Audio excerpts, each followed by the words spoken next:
ఉపవాసం ఉంటే మికాయేలు దేవదూత ప్రత్యక్షమయ్యాడు. నీకేం కావాలో కోరుకోమ్మా అన్నాడు.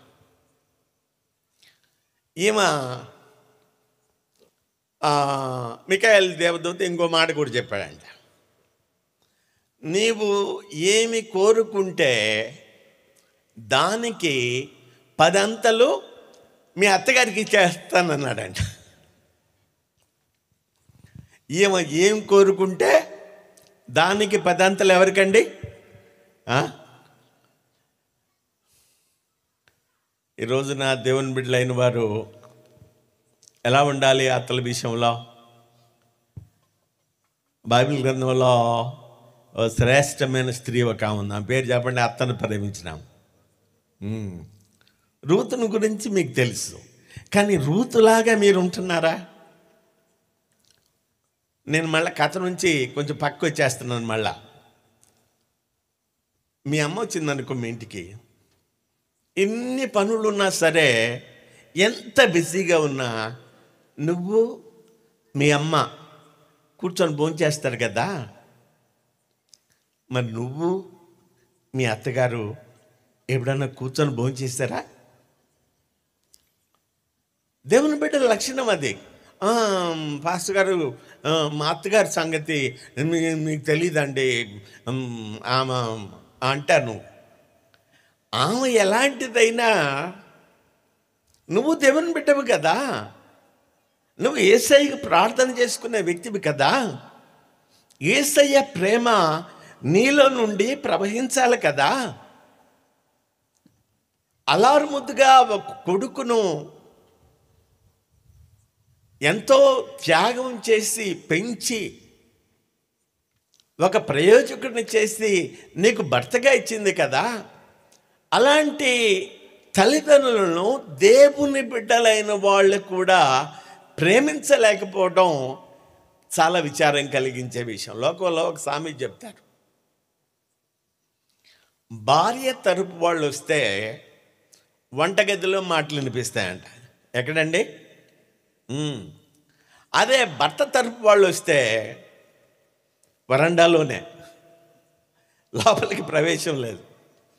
దేవుని బిడ్డలారా, నేను మీకు ప్రేమతో, దేవుని సేవకునిగా ప్రేమతో నేను మీకేమి మనవి చేస్తూ ఉన్నానంటే, ప్రభు దగ్గర నుంచి మీ సంపూర్ణమైన ప్రతిఫలం మీరు పొందుకోవాలంటే ఆమె ఎలాంటిదైనా కానీగాక, ఆయన ఎలాంటి వాడైనా కానీగాక, నీ తల్లిని నీ తండ్రిని నీవు ఎలా ప్రేమిస్తావో నీ అత్తమామలను కూడా అలాగే ప్రేమించాలి. ఏది? 2 చేతులు ఎత్తి దేవునికి స్తోత్రం చెప్పండి. సరే, మళ్ళా మన కథ మికాయేలు దేవదూత అన్నాడంట, అమ్మ నీకు ఏదైతే ఇస్తానో దానికి 10 అంతలు ఎవరికి ఇస్తాను? మీ అత్తగారికి ఇస్తాను. ఇదేంటి దేవదూత ఇలాంటి లిటిగేషన్ పెట్టాడు నాకు. అయితే కోడలు చాలా తెలివి కలది. అన్నది, మికాయేలు గారు నాకు 1 కోటి రూపాయలు ఇవ్వండి.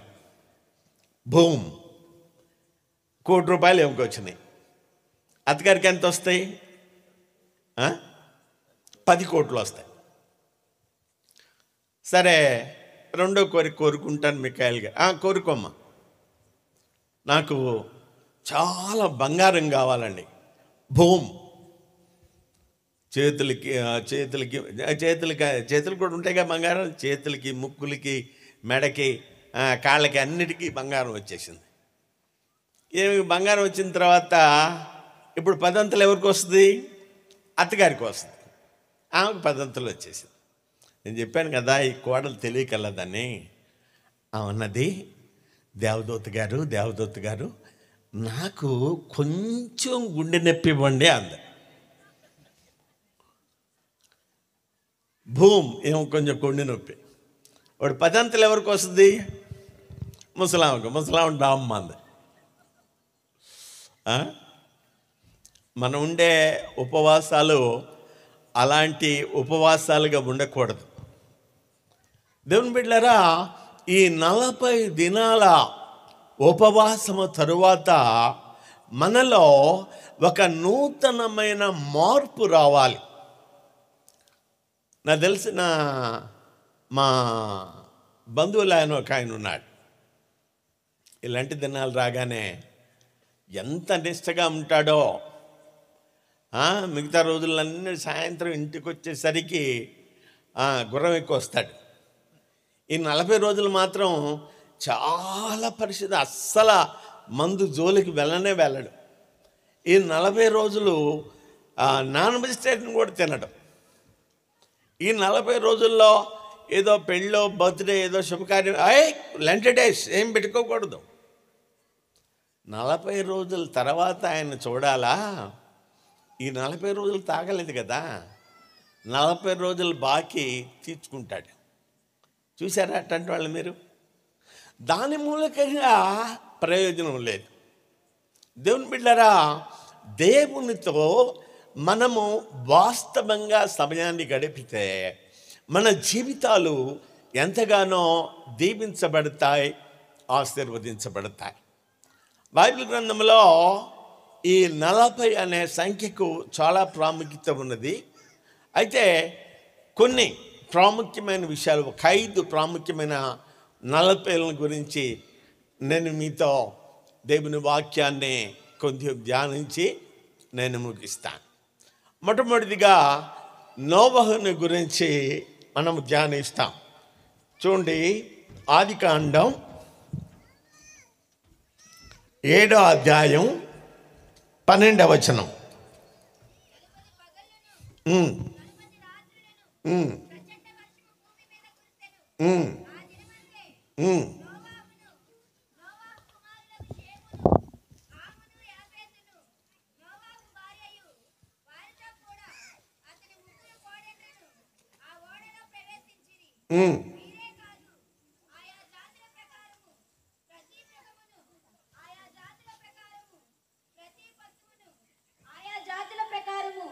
నేల మీద ప్రాకు ప్రతి పురుగును, ఆయా జాతుల ప్రకారము ప్రతి పక్షియు, నానా విధములైన రెక్కలు గల ప్రతి పెట్టెయు ప్రవేశించెను.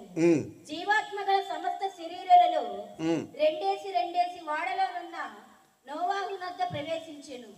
ప్రవేశించినవన్నీయు దేవుడు అతనికి ఆజ్ఞాపించిన ప్రకారము సమస్త శరీరాలలో మగదియు ఆడదియు ప్రవేశించెను. అప్పుడు యెహోవా ఓడలో అతని మూసివేసెను. ఆ జల అప్పుడు యెహోవా ఓడలో అతని మూసివేసెను.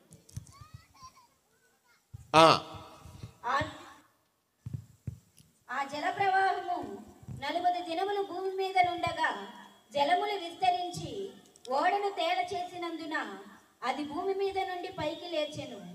జలములు భూమి మీద ప్రచండముగా ప్రబలి మిక్కిలి విస్తరించినప్పుడు ఓడ నీళ్ల మీద నడిచెను. ఆ ప్రచండ జలములు భూమి మీద అత్యధికముగా ప్రబలినందున ఆకాశమంతటి క్రిందనున్న గొప్ప పర్వతములన్నీ మునిగిపోయెను. ఆకాశము కిందనున్న గొప్ప పర్వతములన్నీ మునిగిపోయెను.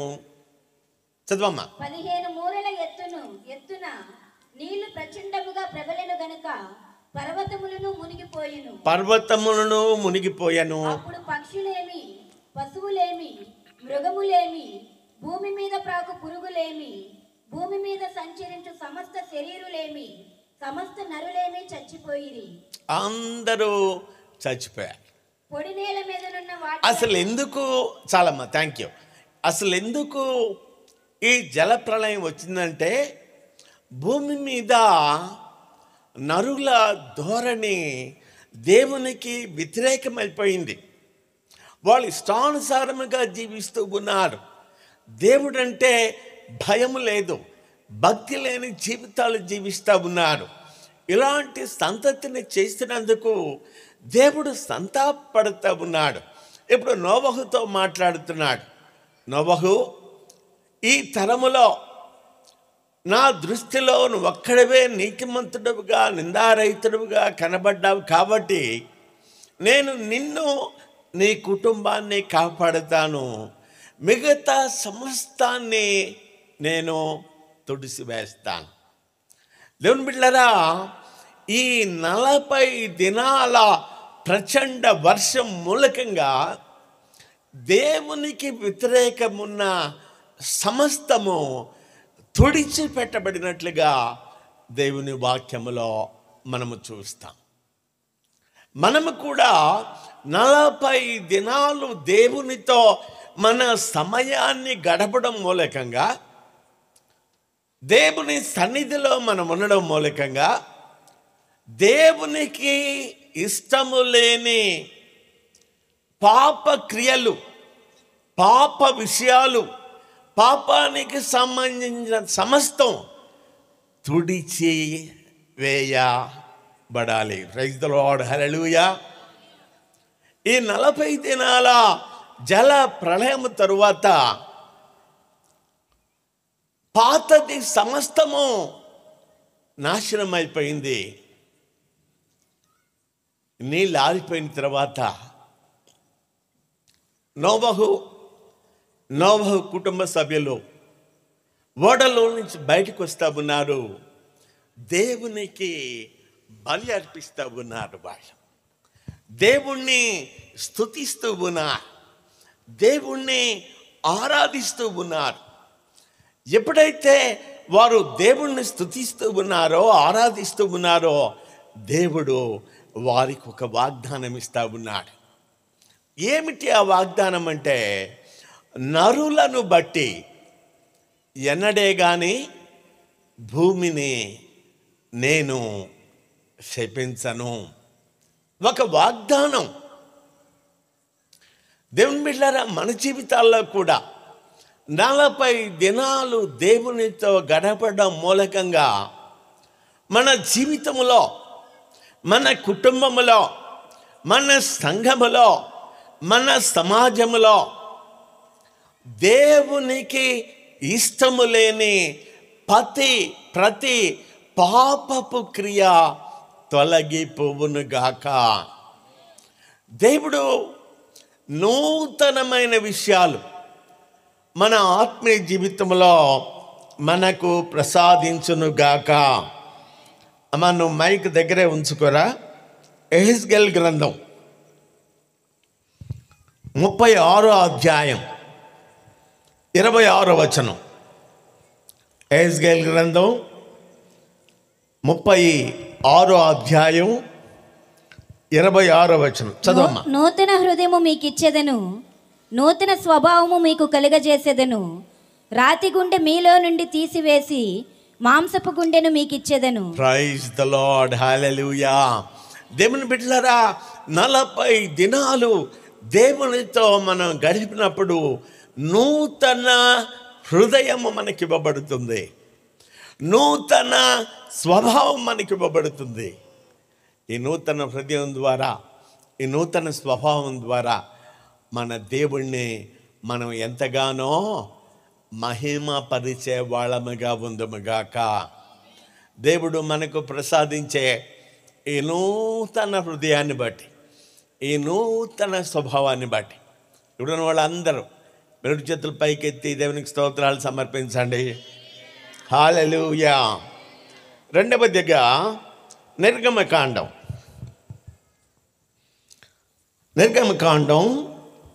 34వ అధ్యాయం 28వ వచనం. అతడు మైకున్న వాళ్ళు అతడు 40 రేయింబగళ్ళు యెహోవాతో కూడా అక్కడ నుండెను. అతడు భోజనము చేయలేదు, నీళ్లు త్రాగలేదు. అంతలో ఆయన ఆ నిబంధన వాక్యములను, అనగా 10 ఆజ్ఞలను ఆ పలకల మీద వ్రాసెను. చాలమ్మ. ఇక్కడ మోషే జీవితాన్ని కానీ మనం ధ్యానించినట్లయితే, మోషే భక్తుడు 2 సార్లు 40 దినాలు ఒకసారి, 40 దినాలు ఒకసారి. ఇప్పుడు ఇక్కడ మనం చదువుకున్న ఈ వాక్య భాగం సీనాయి కొండ మీద 40 దినాలు ఈ దైవజనుడు దేవునితో గడుపుతూ ఉన్నాడు. దేవునితో గడుపుతూ ఉంటే ఆయనకి ఆకలి అనిపించలేదు, దాహం అనిపించలేదు. ఆ ప్రశస్తమైన దేవుని సన్నిధిలో తనను తాను మరిచిపోయాడు. దేవుని సన్నిధిలో ఆనందిస్తూ ఉన్నాడు, సంతోషిస్తూ ఉన్నాడు. దేవుని వాక్యం మనం చదివినప్పుడు ఈ 40 దినాల తర్వాత దైవజనుడైన మోషే కొండ మీద నుంచి దిగి వస్తూ ఉంటే ఆయన ముఖం ఏమైందట? ప్రకాశించిందట. ఆ ప్రకాశమును ఇశ్రాయేలీయులు చూడలేకపోయారు. దేవుని బిడ్డలారా, ఈ 40 దినాలు దేవునితో గడపటం మూలకంగా మన ముఖములు కూడా ఆత్మ సంబంధమైన ఆశీర్వాదాలతో ప్రకాశించునుగాక. ఈ దైవజనుడు 40 దినాలు దేవునితో గడపడం మూలకంగా ఇశ్రాయేలు ప్రజలకు ఏమొచ్చినాయి అంటే దశాజ్ఞలు వచ్చినాయి. దేవుని వాక్యంలో మనం చదువుతూ ఉన్నాం, నిబంధన వాక్యములు వచ్చినాయి. నీవు నేను దేవుని సన్నిధిలో మనం గడుపుతూ ఉంటే దేవుని వాక్యం ఎలాంటిది అని దేవుని వాక్యంలో మనం చదువుతూ ఉన్నాం. హెబ్రీయులకు రాసిన పత్రిక 4వ అధ్యాయం 12వ వచనం. హెబ్రీ 4:12. ఎందుకనగా దేవుని వాక్యము సజీవమై బలము గలదై 2 అంచులు గల ఎటువంటి ఖడ్గము కంటెను వాడిగా ఉండి ప్రాణాత్మలను కీళ్లను మూలుగను విభజించునంత మట్టుకు దూరుచు హృదయం యొక్క తలంపులను ఆలోచనలను శోధించుచున్నది. చాలమ్మ, ఇక్కడ మనం చూస్తూ ఉన్నాం దేవుని వాక్యం ఎలాంటిదంట? నెంబర్ 1 సజీవమైనది, నెంబర్ 2 బలము కలిగింది, నెంబర్ 3 2 అంచులు గల ఎటువంటి ఖడ్గము కంటే వాడిగా ఉంటుంది, నెంబర్ 4 ప్రాణములను, నెంబర్ 5 ఆత్మలను, నెంబర్ 6 కీళ్లను, నెంబర్ 7 మూలుగులను ఏం చేస్తుందట? అరే నాన్న, అమ్మవాడు కరెంట్ పట్టుకుంటాడేమో, జాగ్రత్త చూడండి. విక్టర్ గారు అబ్బాయా, అందుకని అంత ధైర్యంగా స్టేజ్ మీదకి వచ్చాడు. కనుక దేవుని బిడ్డలారా, మోషే 40 దినాలు దేవునితో గడిపినప్పుడు మోషేకు ఇశ్రాయేలు ప్రజలకు దశాజ్ఞలు నిబంధన వాక్యం ఎలా వచ్చిందో, ఎప్పుడైతే దేవునితో మనం గడుపుతామో 2 అంచులు గల వాడి గల ఖడ్గము కంటే పదునైన ఆ మాటలు మన జీవితాలను ఎంతగానో ప్రభావితం చేస్తాయి. సజీవమైన బలమైన మాటలు మన జీవితాన్ని సంపూర్ణంగా మార్చేస్తాయి. ఒక దైవజనుడు అన్నాడు,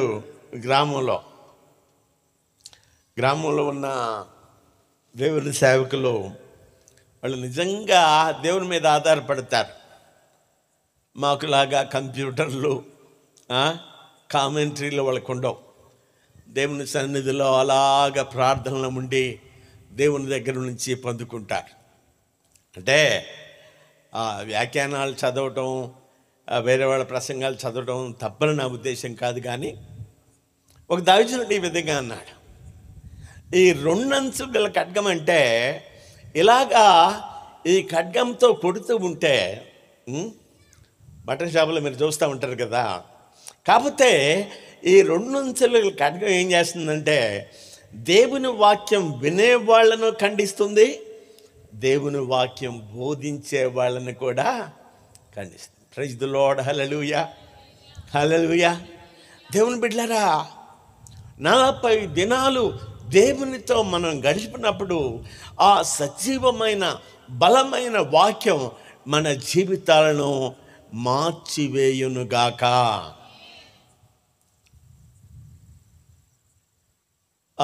నేను చిన్న వయసులో ఉన్నప్పుడు జి జాన్ గారని ఒక ఆయన రేడియోలో వాక్యం చెప్తూ ఉండేవాళ్ళు. పెద్దవాళ్ళకి కొంతమందికి తెలిసి ఉండొచ్చు. వారు ప్రభు దగ్గరికి వెళ్ళిపోయారు, చాలా కాలం అయింది అనుకుంటా.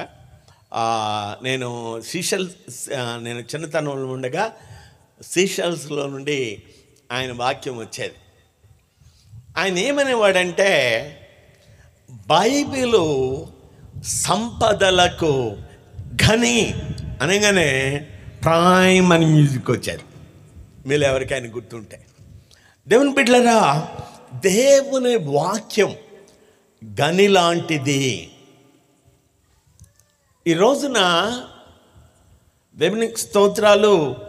మన ఇంట్లో ఎంతమంది ఉన్నారో అంతమందికి బైబిల్ ఉన్నాయి. కానీ ఈ వాక్యాన్ని ధ్యానించటంలా ఇంకా కొంతమంది ఎలా ఉన్నారంటే, మన క్రైస్తవులు కిస్మిస్ పండగ ఒక ఆమె అంటుందంట, గ్రామం నుంచి వచ్చిన ఏం పండగ? కిస్మిస్ పండగ. కిస్మిస్ పండగ అంటుందంట. ఒక రకంగా ఆమె చెప్పింది కరెక్టే. చాలాసార్లు మనం చేసుకునే పండగలు క్రైస్తమిస్ పండగ. మన పండగలు వేసేయలేడు. కిస్మిస్ పండగకి, ఈస్టర్ పండగకి బైబిల్ దొరుకుతూ ఉంటారు కొంతమంది బైబిల్ చూడండి ఎలా ఉంటాయి అంటే, ఈ రోజునే షాపు నుంచి కొనుక్కొచ్చిన బైబిల్ లాగా ఉంటుంది. 20 ఏళ్ళు అయింది అది తీసుకొచ్చి, చదివితేగా, బైబిల్ ఓపెన్ చేస్తేగా, అండర్లైన్ చేసుకుంటే కదా. వాగ్దానాలన్నిటికీ ఒక కలర్తో అండర్లైన్ చేయాలా, హెచ్చరికలన్నిటికీ ఇంకో కలర్తో అండర్లైన్ చేయాలా. నీ బైబిల్ చూస్తే ఎలా ఉండాలంటే, ఎక్కడ చూసినా రంగురంగులుగా దాన్ని అండర్లైన్ చేసి, దేవుడు నీతో మాట్లాడిన మాటలన్నీ మార్జిన్స్లో రాసుకొని, దేవుడు నీ జీవితంలో నెరవేర్చిన వాగ్దానాలన్నీ ఆ మార్జిన్లో రాసుకొని ఉండాలా. బైబిలును మనం చదవాలి. దావీదు ఆ రోజుల్లో ఒక చిన్న కథ ఒకటి చెప్పాడు. ఒక గ్రామంలో ఒక భిక్షగాడు ఉన్నాడట. ఆ భిక్షగాడు ఆ గ్రామం చివర కూర్చొని అడుక్కునేవాడు. ఈ రోజుల్లో అడుక్కునే వాళ్ళంటే, మనం 10 రూపాయలు అడిగిస్తే ఇంకో 10 రూపాయలు దాంతో కలిపి నువ్వే ఉంచుకోవాయా, ఈ 10 రూపాయలు ఎవరికి కావాలనే అడుక్కునే వాళ్ళు తయారయ్యారంట. సరే, వీడు ఆ గ్రామం చివరిలో కూర్చొని అడుక్కున్నాడు కాబట్టి చాలా కాలం అయినా చనిపోయాడు. సో ఆ గ్రామస్తులంతా చేరి, అరే వీడు ఇక్కడే కదా, వాడి బతికినంత కాలం ఇక్కడే కూర్చొని కదా భిక్షం ఎత్తుకున్నాడు, సో ఆ చెట్టు అవతల వాడిని పాతి పెడదామని కొంచెం గుంట తీస్తూ ఉన్నారంట. గుంట తీస్తూ ఉంటే, దేవుని బిడ్డలారా, రోజుల కాలం నాటి నాణ్యాలు కొన్ని కనిపించినట్ట. అబ్బా, వాళ్ళకి ఇంకా ఆసక్తి ఎక్కువైంది. ఇంకా బాగా కిందకి తవ్వితే రాజుల కాలం నాటి గొప్ప ధన నిధి ఉందంట. దాంట్లో బంగారు నాణ్యాలు, వజ్రాలు, వైడూర్యాలు, ఎంతో గొప్ప ధన నిధి ఉన్నదట. మీరు అడగవచ్చు, పాస్టర్ గారు ఎందుకు చెప్పారండి కథ మాకు అని. ఆ భిక్షగాడు ఎవరో కాదు, నువ్వు నేనే. విలువైన స్థలములో కూర్చొని ఉన్నాడు, కానీ అది విలువైన స్థలమని వాడికి తెలియదు. కారణం ఏంటంటే, ఆ భూమిని తను ఎన్నడూ తవ్వినవాడు కాదు. వీడి కూడా ఏ చిన్న మొక్కనో లేకపోతే దేన్నో వేయడానికి కొంచెం తవ్వుంటే వాడికి కూడా నాణ్యాలు కనిపించేవేమో. వాడు తవ్వలా. ఈ రోజున మన జీవితాల్లో కూడా మనం కూడా అలాగే ఉన్నాం. దేవుని వాక్యాన్ని ధ్యానించడంలా మనం, మొదటి కీర్తనలో ఉంది, దివారాత్రాలు దేవుని వాక్యాన్ని ధ్యానించేవాడు ఎలా పట్టాడట, నీటి కాలువల యోరను నాటబడినదై తన కాలమందు ఫలమిచ్చే చెట్టు వలె ఉంటాడు. ఇంకో చక్కని మాట ఉంది, అతడు చేయునదంతయు. చాలామంది క్రైస్తవ ఏమని బిడ్డ, పాస్టర్ గారు మాకు ప్రార్థన చేయండి, మేము ఏం చేసినా ఎందుకు కలిసి రావడం లేదు? దేవుని వాక్యాన్ని ధ్యానించడం వల్ల. ఇదే బైబిలు నీ చేతిలో ఉన్న బైబిలే, నా చేతిలో ఉన్న బైబిలే. ఒక నిష్ఠ గల బ్రాహ్మణ కుటుంబంలో ఒక ఆయన దివారాత్రాలు బైబిల్ చదివేవాడు. ఆ దైవజనుడితో 30 సంవత్సరాల సేవలో ఉన్నా. దైవజనులు ఆర్ఆర్కే మూర్తి గారి గురించి నేను మాట్లాడుతూ ఉన్నాను. ఒక బ్రాహ్మణ కుటుంబంలో నుండి ఆయన రక్షించబడిన వాడు. నేను చెప్పాను ఇందాక, ఆయన బైబిల్ అంతా ఒక పిచ్చి కాగితాలు ఎలా ఉంటాయో రాసేస్తాడు, అండర్లైన్ చేస్తాడు, సంవత్సరానికి ఒక బైబిల్ మార్చేస్తాడు. ఎప్పుడు చూసిన వాక్యమే, ఎప్పుడు చూసిన వాక్యమే ధ్యానం. అందుకనే 6 కోట్ల ఆంధ్రులకు, తెలుగు ప్రజలకు రేడియోలో సువార్త చెప్పడానికి ఎక్కడ కుటుంబం అండి? క్రైస్తవ కుటుంబం కాదు, పాస్టర్ గారి అబ్బాయి కాదు. ఒక నిష్ఠ గల బ్రాహ్మణ కుటుంబంలో నుంచి వచ్చిన ఒక వ్యక్తి ఈ వాక్యం యొక్క గొప్పతనం ఏమిటో తెలుసుకున్నాడు. ఆ వాక్యాన్ని ధ్యానించాడు. అద్భుతమైన విధానంలో దీవించబడ్డాడు. ఆ రోజుల్లో ఇలా రోడ్డు వెంబడి నడిచి వెళ్తూ ఉంటే ఒక ఇంటి తర్వాత వకీలు, ప్రతి ఇంటిలో సాయంత్రం 7 గంటలకు రేడియో విశ్వవాణిలో దేవుని వాక్యం వచ్చాయి. పరిచయం బట్టి దేవునికి స్తోత్రం సమర్పిద్దామా? హల్లెలూయా.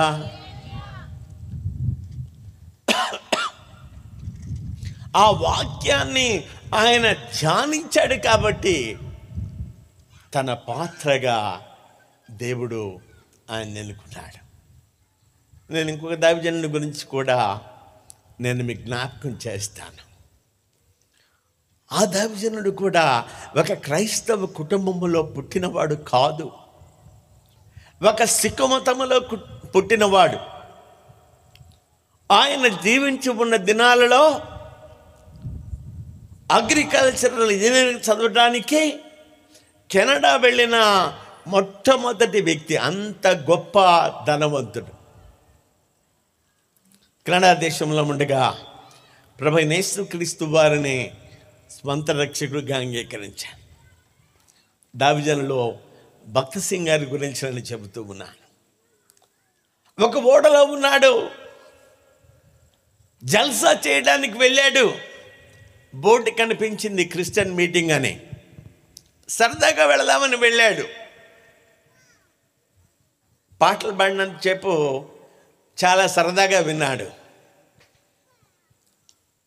బోధకుడు వాక్యం బోధించగానే ఆదిమరిచి నిద్రపోయాడు. అయిపోయింది. బోధకుడు రక్షణకు పిలుపునిస్తా ఉన్నాడు. మీలో ఎవరైనా ప్రభువును వ్యక్తిగత రక్షకుడిగా అంగీకరించాలంటే దయచేసి ప్రభువును అంగీకరించండి, మోకరించండి. ఈ భక్త సింగ్ గారు బయటికి వెళ్ళిపోదాం అనుకున్నాడు. బయటికి వెళ్ళిపోదాం అనుకుంటే ఈ కుడివైపునున్న ఆయన మోకరించాడు, ఈ ఎడవైపున ఆయన మోకరించున్నాడు. వాళ్ళని దాటుకొని వెళ్ళడం మర్యాద కాదు. అందుకని చదువుకున్నవాడు కదా, మనమైతే తండుకుంటానో ఈడ్చుకుంటానో వెళ్తాం. ఈ దావిజనుడు మర్యాద కలిగిన వాడు కాబట్టి తను వాళ్ళని దాటుకొని వెళ్ళడానికి ఇష్టం లేక అక్కడ మోకరించాడు. ప్రైజ్ ది లార్డ్, హల్లెలూయా. దేవుని బిడ్డలారా, ఎప్పుడైతే ఆ దావిజనుడు అక్కడ మోకరించాడో తనకు తెలియకుండానే యేసయ్యా యేసయ్యా యేసయ్యా జీసస్ జీసస్ జీసస్ అనే మాట తనకు తెలియకుండానే తన నోటి వెంట వస్తూ ఉంది. తన శరీరం అంతా వణికిపోతూ ఉంది. ఆ మాట తన నోటి వెంట వస్తూ ఉంటే ఆ మాట జీసస్ జీసస్ జీసస్ అనే మాట ఎంతో మధురంగా ఉంది. ఆ మాటను పదే పదే ఉచ్చరిస్తూ దేవుని బిడ్డలారా, పరిశుద్ధాత్మ దేవుడు ఆయన్ను తాకాడు. దేవుని సన్నిధిలో ప్రతి పాపాన్ని ఒప్పుకున్నాడు. దేవునికి స్తోత్రాలు. ఆ రోజున తీర్మానం చేసుకున్నాడు యేసయ్య కోసం.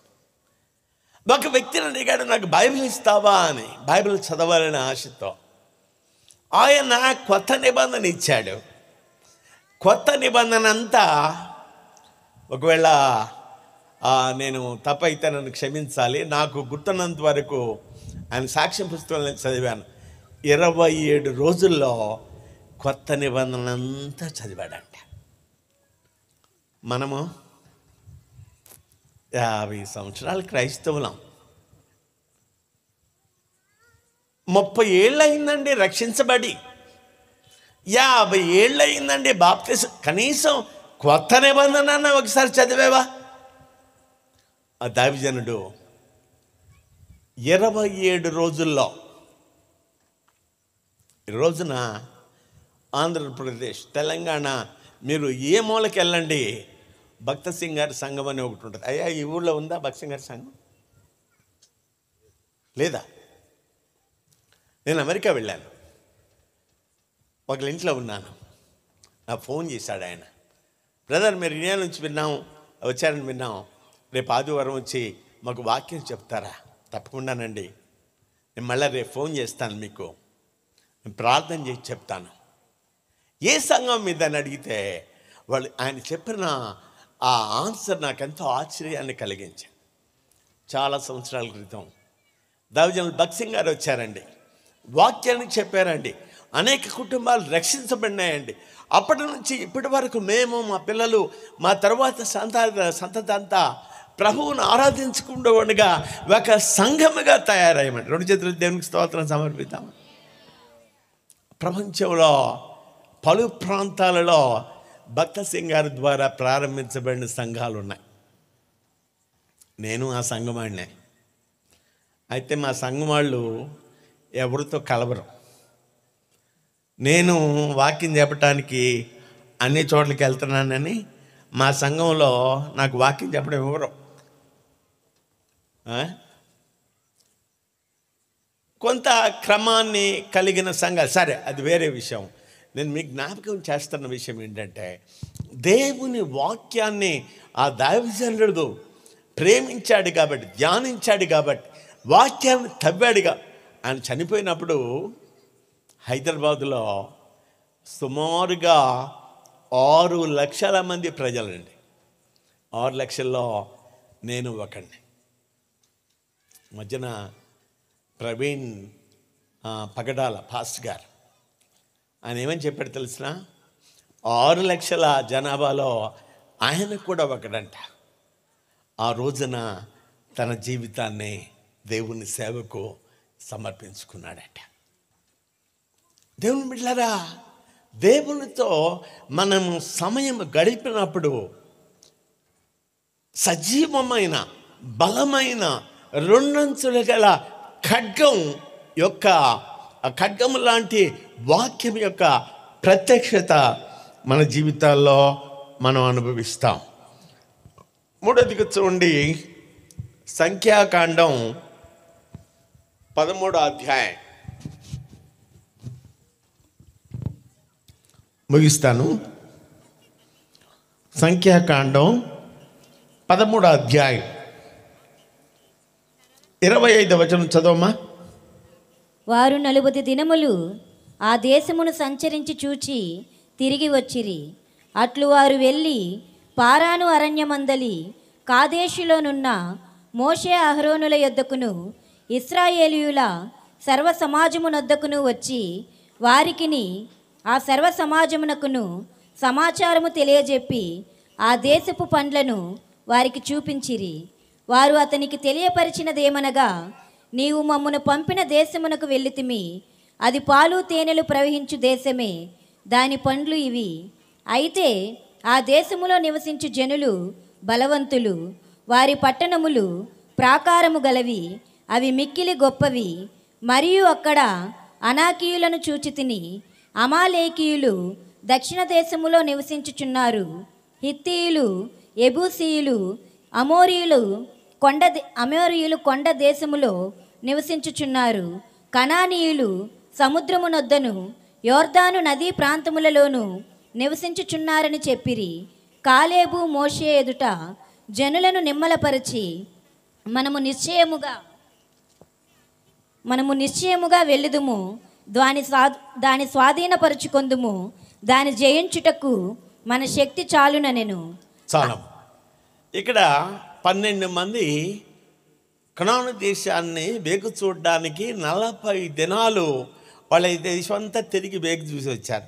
కొన్ని పండ్లు కూడా పట్టుకొచ్చారు. ఎలాంటి పండ్లు అంటే ఆ ద్రాక్ష గెల్లంట మధ్యలో ఒక కర్ర వేసి మధ్యలో ఆ ద్రాక్ష గెల కట్టి అటువైపున మొక్కలు ఇటువైపున ఇద్దరు మోసుకొని, అంటే ఆ దేశము దేవుడు తన ప్రజలకు ఇవ్వాలని ఆశపడిన ఆ దేశం. ఇప్పటికి కూడా ఆ దేశంలో పంటలు అలాగే ఉంటాయి. పాలు తేనెలు ప్రవహించే దేశం. 10 మంది ఏమో వ్యతిరేకంగా మాట్లాడారు, ఇద్దరేమో no no no no no no, దేవుడు మనకి ఇస్తాడు, దేవుడు మనకు వాగ్దానం చేశాడు, ఆ దేశాన్ని మనం స్వతంత్రించుకుంటాం. దేవుని బిడ్డలారా, విశ్వాసము లేని వాళ్ళు వాళ్ళ యొక్క బాహ్య రూపాన్ని చూస్తూ ఉన్నారు. 40 దినాలు గొల్యాతు ఇశ్రాయేలీలను సవాలు చేస్తూ ఉన్నారు. బైబిల్ గ్రంథంలో గొల్యాతు యొక్క ఎత్తు, గొల్యాతు యొక్క బలము, గొల్యాతు యొక్క ఆయుధాలు, ఈ వివరాలన్నీ వ్రాయబడి ఉన్నాయి. గొర్రెలను కాచుకునే దావీదు యుద్ధం చూద్దామని వచ్చాడు. దేవుని ప్రజలైన వారిని గొల్యాతు దూషిస్తూ ఉంటే దావీదుకి ఏమొచ్చింది? ఇప్పుడు పౌరుషం వచ్చింది. ఏమంటున్నాడు తెలుసునా? జీవము కలిగిన సైన్య బలికి అధిపత్యకు యెహోవా దేవుని తిరస్కరించడానికి ఈ సున్నతి లేని ఎవడు వాడు, ఈ ఫిలిష్తీయుడు ఏ పార్టీ? విశ్వాస నేత్రాలతో సమస్యను చూడడం మనం నేర్చుకోవాలి. దేవుని బిడ్డలారా, శరీర సంబంధమైన నేత్రాలతో మనం సమస్యను కానీ చూసామనుకోండి, అవి చాలా పెద్దవిగా కనిపిస్తాయి. దేవుని వాగ్దానాల్లో నుండి నీవు ఎదుర్కొంటున్న సమస్యను చూడు. ప్రభు అంటాడు, నీవు ఈ కొండను చూసి, కొండ అంటే సమస్య, మనం పరిష్కరించలేని సమస్య కొండను చూసి యేసయ్యా ఈ కొండను తీసే ప్రభు అని ప్రార్థన చేయడం కాదు. కొండను చూసి ఎవరికి చెప్పాలా? కొండకు చెప్పాలా. ఏమని చెప్పాలా? యేసయ్య నామములో ఈ పెద్ద సమస్య, కొండలాంటి ఈ సమస్య తొలగించబడునుగాక. హల్లెలూయా.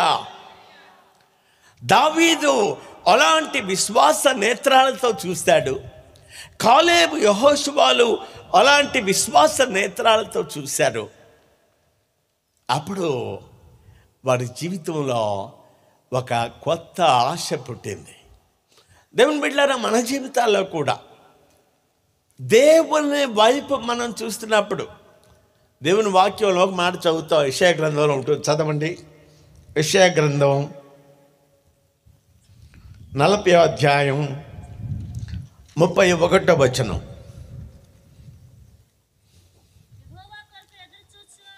యెహోవా కొరకు ఎదురు చూచువారు నూతన బలము పొందుదురు.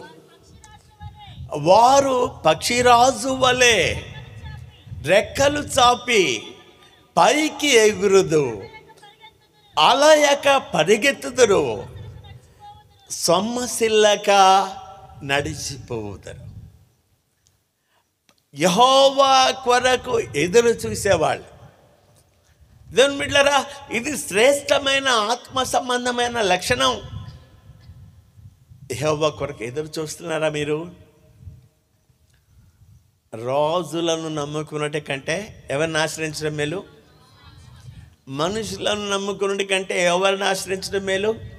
యెహోవా కొరకు ఎదురు చూడాలా. యెహోవా కొరకు ఎదురు చూస్తే పక్షిరాజు వలె పైకి ఎగురుతారు. దేవుని బిడ్డలారని నేను ముగిస్తూ ఉన్నాను. మొదటి కీర్తన ఒకసారి చదవండి.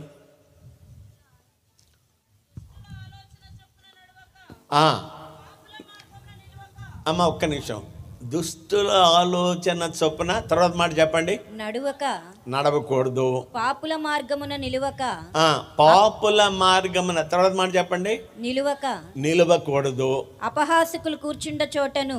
అపహాసకులు కూర్చుండు చోట కూర్చుండక. చెప్పండి. అపహాసకులు కూర్చుండు చోట ఏం చేయాలా? కూర్చోకూడదు. మొట్టమొదటి ఏంటి? దుష్టుల ఆలోచన చొప్పున నడవకూడదు. రెండోది నిలవకూడదు. మూడోది కూర్చోకూడదు. నడవకూడదు, నిలవకూడదు, కూర్చోకూడదు. ఎవరితో? ఈ లోక సంబంధమైన వ్యక్తులతో. ఏం చేయాలా? యెషయా గ్రంథం 40వ అధ్యాయం. యెహోవా కొరకు ఎదురు చూచేవారు నూతన బలం పొందుకొని పక్షిరాజు వలె వీళ్ళు నడవకూడదు, కూర్చోకూడదు, నిలవకూడదు. ఏం చేయాలా? పక్షిరాజులాగా పైకి ఎగరాలి. అలాంటి దేవుని కృప దేవుడు మనకు ప్రసాదించునుగాక. దేవుని బిడ్డలారా, ఇలాంటి దినాల్లో ఇంకా నాకు కొన్ని ఉన్నాయి కానీ సమయం లేదు. తర్వాత నేను కూడా రాత్రికి హైదరాబాద్ వెళ్ళాలా. ఆల్రెడీ టైం 10 అయిపోయింది. 3 ప్రాముఖ్యమైన విషయాలు చూసాను.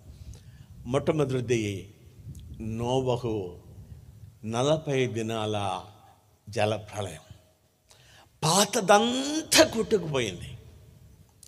నీ జీవితంలో, నా జీవితంలో ప్రభువుతో 40 రోజులు గడిపితే ఎలా ఉండాలంటే నువ్వు కొత్త వ్యక్తివిగా ఉండాలి. రెండోది, మోషే 40 దినాలు దేవునితో గడిపినప్పుడు ఆయన ముఖం ప్రకాశించింది. నీ జీవితంలో, నా జీవితంలో కూడా ప్రభువుతో సంవత్సరాలు గడుస్తూ ఉండగా మన జీవితం మారిపోయేదిగా ఉండాలి. వేరే వాళ్ళు మనల్ని గురించి మాట్లాడినప్పుడు హీఈస్ ఎ వండర్ఫుల్ క్రిస్టియన్, అద్భుతమైన విశ్వాసి. అపోస్తలుల కార్యముల గ్రంథం 1వ అధ్యాయం 8వ వచనం చెప్పండి త్వరగా. చదవమ్మా, మైకున్న సిస్టర్ గారు చదవండి. అయినను పరిశుద్ధాత్మ మీ మీదికి వచ్చినప్పుడు మీరు శక్తి నొందెదరు గనుక మీరు యెరూషలేములోను యోదయ సమరయల దేశముల యందంతటను బూదిగంతముల వరకును నాకు సాక్షులై ఉందురని వారితో చెప్పెను. ఏమై ఉంటారు? గట్టిగా చెప్పండి. సాక్షులై. కుర్చీలు కూర్చున్న వాళ్ళు చెప్పండి అమ్మా, మీ మాట నాకు వినబడ్డంలా ఉన్నదా సాక్ష్యం?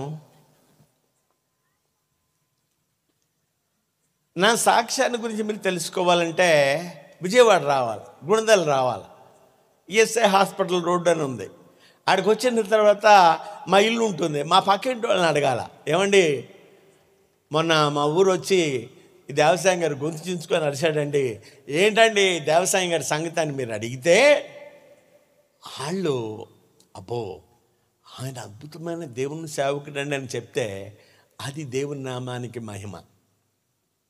ముగింపులో చిన్నగా చెప్పి నేను ముగిస్తాను. ప్రైజ్ ది లార్డ్ అనే మాట అంతమంది తెలుసు. చెప్పండి అమ్మా, ప్రైజ్ ది లార్డ్ అనే మాట ఎంతమందికి తెలుసు? ముగించండి పాస్టర్ గారు, నిద్ర వస్తుంది, ఆకలి అవుతుంది, ఇంటికి వెళ్తాం అన్నట్టు ఉన్నాయి మీ ముఖాలు. కొంచెం నవ్వండి. ప్రైజ్ ది లార్డ్ అనే మాట ఎంతమందికి తెలుసు అని అడిగాను నేను. ఏది ఒకసారి ప్రైజ్ లార్డ్ ఏం చెప్పండి, ఇంకొంచెం గట్టిగా, ఇంకొకసారి. అబ్బాయి కొంచెం గట్టిగా చెప్పొచ్చు కదా, మీ సొమ్మేం బాదు కదా. ఆ సిస్టర్ గారు 2 చేతులు ఎత్తి ప్రైజ్లాడు చెప్పారు. అందరు 2 చేతులు ఎత్తి ప్రైజ్లాడు చెప్పండి. ఒక ఆమె గుడికి వెళ్తామంది, మందిరానికి వెళ్తామంది, చర్చికి వెళ్తామంది. ఈ మాట నేర్చుకుంది. ఏ మాట? ఒకరోజు నీళ్ళ పంపు దగ్గర ఒక అన్నిరాళ్ళతో పోట్లాడుతూ ఉంది. ఆ అన్నిరాళ్ళు ఒక మాట అంటే, ఈ మందిరానికి వచ్చామా పెద్ద పెద్దగా పాటలు పాడి, పెద్ద పెద్దగా హల్లెలూయా చెప్పి, పెద్ద పెద్దగా వాక్యం చెప్పి, గొంతు ఇంత పెద్దది అయిపోయింది కదా. అన్నిరాళ్ళు ఒక మాట అంటే 2 మాటలు అంటాను, 3 మాటలు, 4 మాట. మీరు కాదులండి, ఇక్కడున్న సిస్టర్స్ అంతా చాలా మంచివాళ్ళు. మీ పక్కింటి వాళ్ళతో ఎప్పుడు మీరు పోట్లాడరు, నాకు తెలుసు. మీరు చాలా మంచివాళ్ళు కదా. మీ అత్తగారితో కూడా మీరు ఎప్పుడు పోట్లాడరు. సరే, ఏమో ఈ నీళ్ళ పంపు దగ్గర పోట్లాడుతూ ఉంటే ఆ దూరం నుంచి వాళ్ళ పాస్టర్ గారు విక్టర్ పాల్ గారు వస్తున్నాడు. ఈ మందిరానికి వచ్చామమ్మా చూసింది. ఎవరిని? వాళ్ళ పాస్టర్ గారిని చూసింది. వాళ్ళ పాస్టర్ గారిని చూసి, అయ్యో బాబోయ్, నేను ఇలా పోట్లాడటం మా పాస్టర్ గారు చూశానంటే ఇంకేమన్నా ఉందా అని ఉన్నట్టుండి మౌనం అయిపోయి భక్తురాలు అయిపోయింది అన్నమాట. సరే, ఈ అన్నిరాలు సరళ గొడవ మానేసింది కదా అని చెప్పి ఏం కూడా కింద పాత్రలు ఏదో ఉంటే నీళ్ళతోటి అవి కడుక్కుంటా ఉంది. ఈ చర్చికి వెళ్ళాము మాత్రం పాస్టర్ గారినే చూస్తూ ఉంది. ఆయన ఇటు వస్తాడా అటు వెళ్ళిపోతాడా అని చూస్తూ ఉంటే ఆయన ఇటే వస్తున్నాడు. దగ్గరికి రాగానే ప్రైజ్ ది లార్డ్ అయ్యా అంది. ఏమంది? అరే గట్టిగా చెప్పండి అమ్మా, ప్రైజ్ ది లార్డ్ అయ్యా. పాపం పాస్టర్ గారు కూడా ప్రైజ్ ది లార్డ్ అమ్మా అని చెప్పి ఆయన దారిని ఆయన వెళ్ళిపోయాడు. అయితే అన్యురాలు ఉంది కదా, ఇవేం చేస్తుంది? తలంచి బిందులేదో నీళ్ళతో కడుక్కుంటా ఉంది కదా. ఇదంతా చూడలా. పాస్టర్ గారు ఇటు వచ్చాడు, పాస్టర్ గారిని చూసి ప్రైజ్ లార్డ్ చెప్పింది, ఇవన్నీ ఆమెకు తెలియదు. ఆమె అనుకున్నది ఈమె నన్ను ఇంగ్లీష్లో తిడుతున్నది అనుకున్నది. ఏమిటేమిటే, నువ్వు గొడవ మానేసావనుకున్నాను, నువ్వు ఉన్నట్టుండి నన్ను పట్టుకొని ఇంగ్లీష్లో ప్రైజ్ ది లార్డ్ అని తిడతావా? ఏయ్ చూసుకో, నేను కాదు ప్రైజ్ ది లార్డ్, మీ అమ్మ ప్రైజ్ ది లార్డ్, మీ నాన్న ప్రైజ్ ది లార్డ్, మీ తాత ప్రైజ్ ది లార్డ్. పో, మీ ఇంట్లో వాళ్ళంతా ప్రైజ్ లార్డ్, పో, నాతో మాట్లాడొద్దు అంటదంట.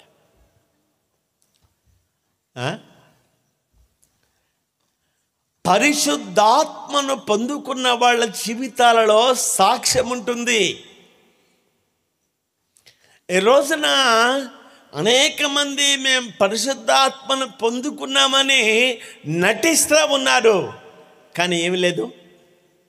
ఏమి లేదమ్మా. సాక్ష్యం చాలా ప్రాముఖ్యమైనది. 9 దినాల్లో ఉన్న ఆ 40 దినాల జలప్రళయం పాతదాన్ని అంతా కొట్టివేసింది. మోషే 40 దినాలు దేవుని సన్నిధిలో గడపడం మూలకంగా నిబంధన వాక్యాన్ని ఆయన ముఖం ప్రకాశించిపోయింది. 3వది వేగువారం 40 దినాలు ఆ పాలు తేనెలు ప్రవహించే దేశాన్ని చూశారు. 10 మంది ఏమో భయపడిపోయారు, ఒక 2 మాత్రం విశ్వాస నేత్రాలతో చూసి ఆ దేశాన్ని దేవుడు వాగ్దానం చేసినట్లు మనకి ఇచ్చేస్తాడు. ప్రైజ్ ది లార్డ్, హల్లెలూయా. వాళ్ళల్లో ఒక నూతన ఆశ కలిగింది. దేవుని బిడ్డలారా, దేవునితో సమయాన్ని గడుపుతూ ఉండగా, సంవత్సరాలు జరిగిపోతూ ఉండగా మనలో కూడా ఈ మార్పు కలుగునుగాక, పాతది తొలగించబడునుగాక, నిబంధన వాక్యములు మనము పొందుకుందుముగాక, మన ముఖములు ప్రకాశించునుగాక. ఆ కానాను వాగ్దత్త పరలోక రాజ్యములో ప్రవేశించటానికి ఒక నూతన ఆశ, ఒక కొత్త ఆశ మన జీవితాల్లో కలుగునుగాక. దయచేసి మోకరించగలిగిన వాళ్ళు మోకరించండి. మోకరించలేని వాళ్ళు, కుర్చీలో కూర్చున్న వాళ్ళు భయభక్తులతో మీ తలలు వంచి దేవుని సన్నిధిలో మనం ప్రార్థన చేసుకుందాం. నోవహు దినాలలో ఉన్న 40 దినాల జల ప్రళయం పాతదాన్ని కొట్టివేసింది. దేవుని బిడ్డ,